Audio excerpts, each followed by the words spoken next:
This is literally like the last thing I wanted to talk about today. We literally just got over COVID, and then it's like, hey, have you heard about bird flu?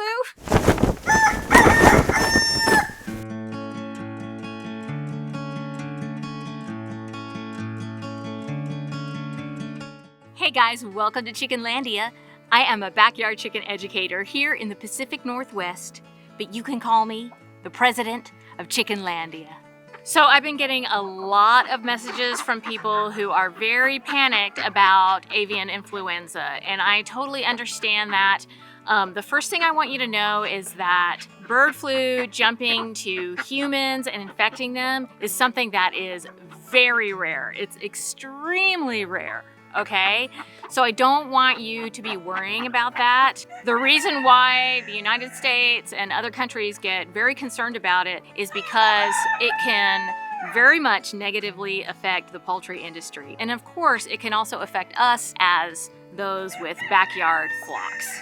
But the one thing that I don't want you to panic about is, feeling like, oh my gosh, I'm gonna get bird flu. That is very, very unlikely to happen. Most of the people that watch me, they have small backyard flocks, and you just really shouldn't be spending your days worrying about that. So avian influenza is actually not that rare, but most of the time, it is what's called low pathogenic avian influenza. Basically, these low pathogenic strains, they're just like a normal part of nature and nothing to be super alarmed about. They are not as much of a threat to the poultry industry. It's not gonna rip through a flock of chickens and kill all of them. In Chickenlandia, we talk a lot about how viruses, bacteria, fungi, protozoa, all these little things in the micro world are actually important in our lives. Most of the time we think of these things as being bad, but if tomorrow there were no viruses at all, all of a sudden all the viruses were gone, then guess what? There would be no people, and of course there would be no chickens. So we actually need these things to survive. They're part of our building blocks. But when there is an imbalance in nature, then things like highly pathogenic avian influenza become a problem. It is very serious, and we have to address it and know how to hopefully avoid it.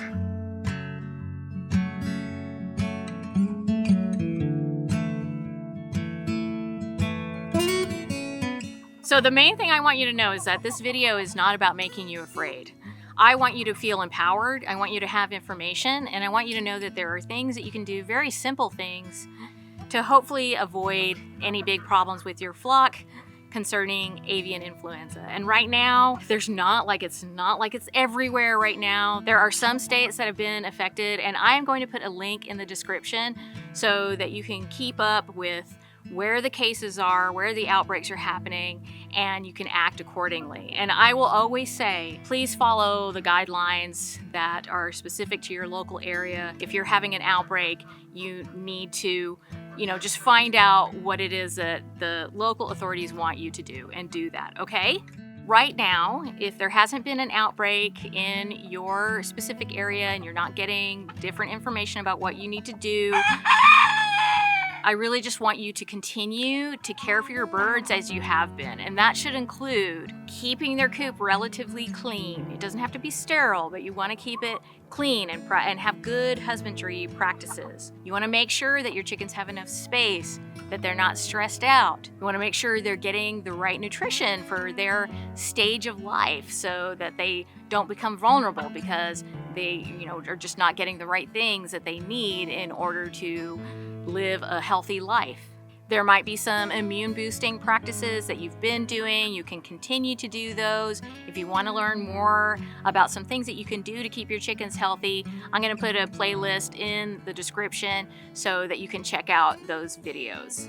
Some things that are just basic common sense that I want you to do, and hopefully you've been doing these things, is wash your hands before and after you deal with your chickens. And certainly if you have new chickens that have come onto your property and they're being quarantined in another area, you need to make sure and not do anything that might cross-contaminate them. So you need to wash your hands between the flocks. You need to have specific shoes for your flock, or you need to clean your shoes between dealing with the flocks.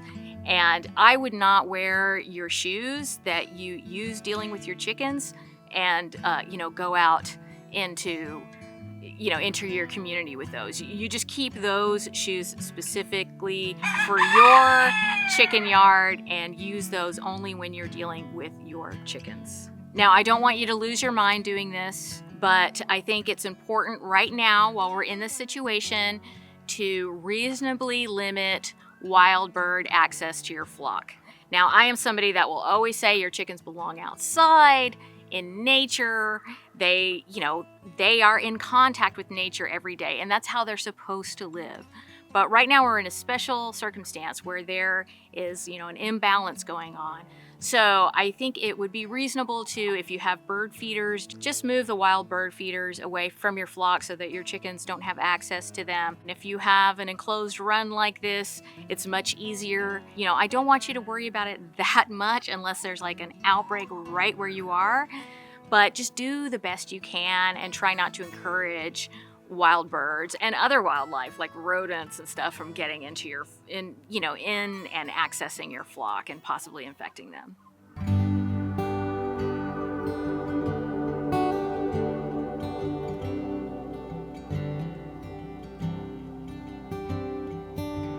Depending on where you live and what your situation is and whether or not there's an outbreak in your area, you might consider not growing your flock until all this is over. So what I mean is, don't bring in birds from another place into your flock right now. Anytime you bring birds into your flock, especially if they're adult birds, you bring them into your flock, you do risk some contamination and having disease enter your flock. And right now, with such a serious disease going around, you might consider waiting to do that. And I have a chicken up here right now. Oh my gosh. Okay, off please. Not right now. This is Bubbalicious. Can you say hi, Bubbalicious? He's my silky rooster. And he's a total sweetheart, aren't you? Are you a good boy? One thing I really want you to know is that knowledge is power. Don't be afraid to do your research. Gather all the information you can. Remember, knowledge isn't something that just belongs to people with letters after their names. You have a right to do your own research and feel empowered during situations like this. What? What was that? He agrees. And one of the questions I'm asking myself right now is, how did this imbalance in nature happen? Could it have anything to do with how most chickens are treated in the world? Could it have anything to do with how we move food throughout the world? I think it's important for us to be asking these questions right now because, the more we know about why this is happening, the more that we can prevent it from happening in the future. And I think that's really important. You're a good boy. I'll let him know. One of the things I love to do for my flock is I love to ferment their feed. It is really good for them. It helps build immunity. It helps build resilience. And if you want to learn how to ferment feed for your chickens, I want you to click this right here. It's 100% friendly. Backyard Chickens, education and entertainment. And I know you're gonna love it.